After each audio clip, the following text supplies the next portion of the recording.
African heads of state gathered in Rwanda's capital, Kigali, and top of the agenda was the renewed fighting in South Sudan.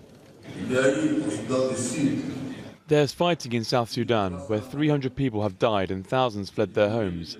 This is happening while there's a big international effort to stabilize that country. This is unacceptable and can spread everywhere on this continent. A group of countries from South Sudan's region led the way in drawing up a proposal. Then the African Union passed a motion.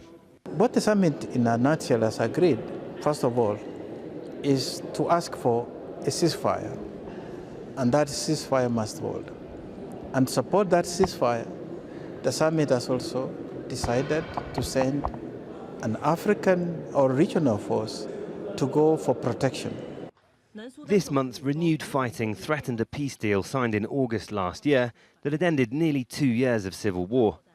The AU also agreed that peace process must be continued. There's already a UN peacekeeping force in South Sudan, known by its acronym UNMISS. But at the summit, South Sudan's government didn't agree with the deployment of more soldiers from other countries. We have enough forces of the UNMISS, which are already on the ground. I don't see any role that these foreign troops will do in Juba or in South Sudan. An arms embargo was discussed, but some governments, including Uganda's, were against it.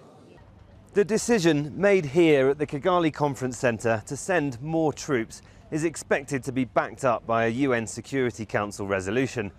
African leaders here also announced a new plan for the African Union to start self-funding all its operations instead of relying on foreign donors. And a new African Union passport was launched. The first two were given to leaders, but the AU says it's the start of a plan to allow free movement of people and promote trade across Africa. If it happens, it'll take years. And member states failed to elect the AU Commission's next chair. No candidate won the required two-thirds majority, and so incumbent Nkosazana Dlamini-Zuma will stay until the next AU summit, planned for January.